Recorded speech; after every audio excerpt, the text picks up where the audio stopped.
The most prominent believers in reincarnation in human history have been shamans, Hindus, Nasaris, Yazidis, African tribes, and Indians. The belief in reincarnation is slightly different among the peoples of North Asia. Here they believe that man has more than one soul, 3 or 7. The Yakut Turks, the Chukchi, and the Yukajirs believe that man has 3 souls. Yes, you heard that right. There are many people in these regions who believe that man has 3 lives. According to the Yakut Turks, one soul of a deceased person remains in the grave, one descends to the realm of spirits, and the third ascends to heaven. The soul of the deceased meets the crossing guard, who waits for the entrance to the other world, and then crosses by boat to the opposite shore. In the realm of shadows, the dead live the same life as on earth. After some time, the dead can be reborn on earth. The Uyghurs call this phenomenon of continuous rebirth sansar. Reincarnation also has an interesting place in Jewish belief. While the doctrine of the transmigration of souls is not found in traditional Judaism with its apocalyptic beliefs, there are some elements of the concept of transmigration of souls in popular Jewish beliefs. Many Jews today believe that Adam was Noah, then Abraham, then Moses. This is a belief in reincarnation. There is no place for reincarnation in the Islamic faith. As in other monotheistic religions that accept the concept of resurrection, Islam generally does not have a concept of the transmigration of souls. According to the basic principles of Spiritism, the human being consists of 3 parts: the soul, the perisprit, and the physical body. The perisprit is the link between the soul and the physical body and has a semi-material structure. In this belief, when the soul leaves the body at death, it is reborn in the spirit world. The good and bad deeds it has done while in this world are recorded in its memory. After a while it is reborn in the world. The purpose of being reborn again and again in the world, where he will be tested, is to evolve. But even today there is a widespread belief. Some people believe that in reincarnation a soul that leaves a human body can continue to exist in an animal body, but the human soul is never reborn in an animal body.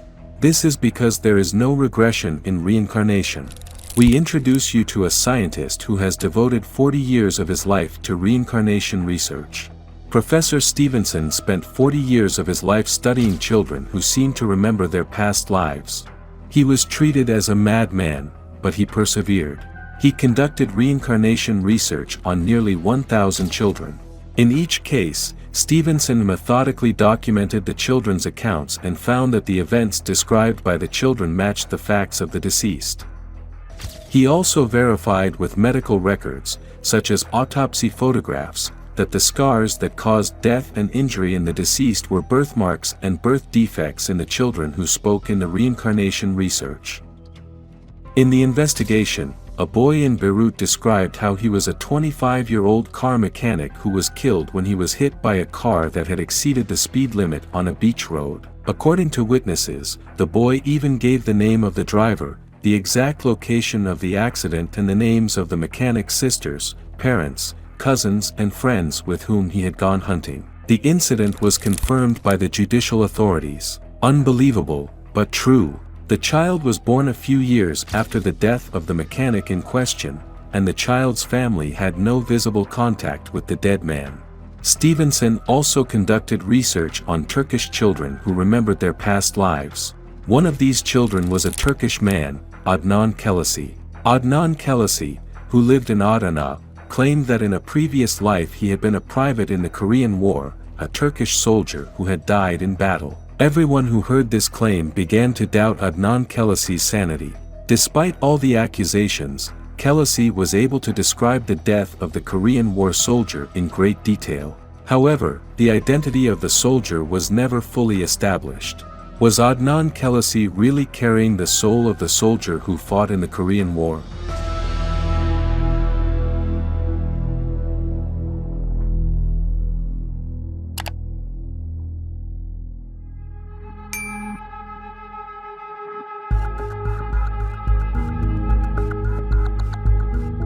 One of the most common cases in Antakya was that of Semel Farisi. Born in Antakya in 1935, Farisai saw his father, a distant relative, Semel Hayek, reborn as his own son the night before he was born.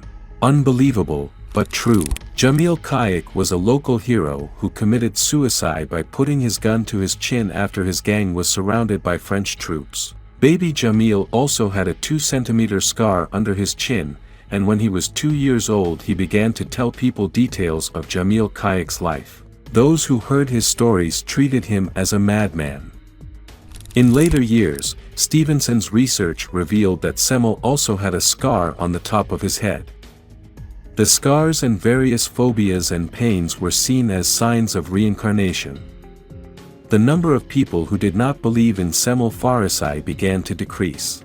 According to some experts, a person suffering from neck pain could have been hanged in a previous life, or a person who was afraid of heights could have been murdered by being thrown from a castle wall. In other words, it is suggested that these unexplained fears and phobias could have come from previous lives. It's scary, but according to many scientists, it's a fact. Do you believe in reincarnation, or do you know someone who has experienced something similar?